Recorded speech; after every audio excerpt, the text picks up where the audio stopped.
Nah, di sini saya akan menjelaskan tentang aspek perkembangan bahasa anak usia dini. Aspek bahasa. Bahasa ialah suatu sistem simbol yang digunakan untuk berkomunikasi dengan orang lain.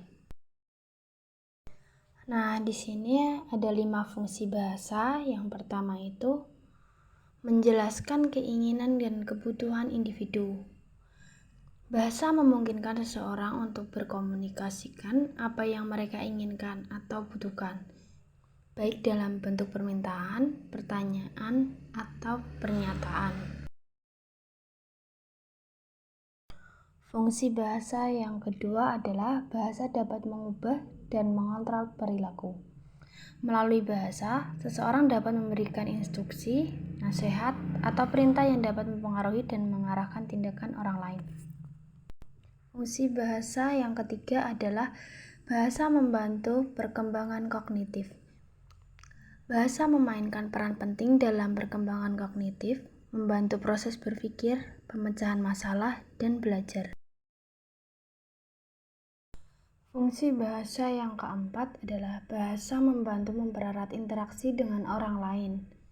Bahasa berfungsi sebagai alat untuk berinteraksi dan berkomunikasi dengan orang lain, memperkuat hubungan sosial, dan membangun koneksi antar individu.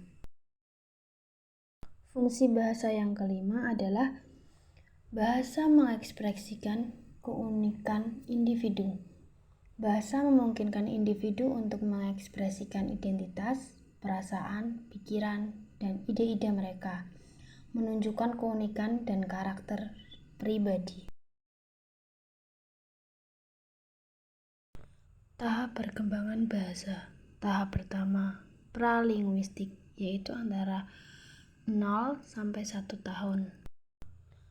Tahap perkembangan bahasa, tahap yang kedua itu linguistik, yaitu yang terdiri dari tahap pertama, holosfrastik, yang berumur 1 tahun, anak mulai mempunyai perbendaharaan kata. Tahap perkembangan bahasa, tahap yang ketiga adalah pengembangan tata bahasa, yaitu anak yang berumur 3 sampai 5 tahun atau prasekolah, di mana tahap ini anak sudah bisa membuat sebuah kalimat. Tahap perkembangan bahasa, tahap keempat, tata bahasa menjelang dewasa, yaitu anak yang berumur 6 sampai 8 tahun, di mana tahap ini anak sudah mampu menggabungkan kalimat sederhana dan kompleks. Aspek-aspek perkembangan bahasa anak. Yang pertama itu ada kosakata, kedua sintaksis atau tata bahasa, yang ketiga semantik. Aspek bahasa yang pertama adalah kosakata. Ini merujuk pada jumlah kata yang diketahui dan digunakan oleh anak. Pada tahap awal, anak-anak mulai dengan kata-kata sederhana dan berkembang menjadi lebih kompleks seiring waktu.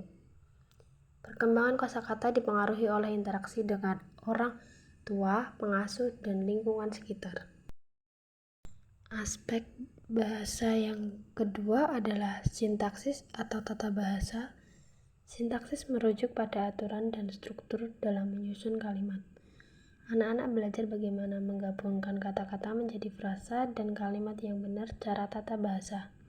Mereka mulai memahami urutan kata, penggunaan kata ganti, konjungsi, dan aspek-aspek lain dari tata bahasa. Aspek bahasa yang ketiga adalah semantik.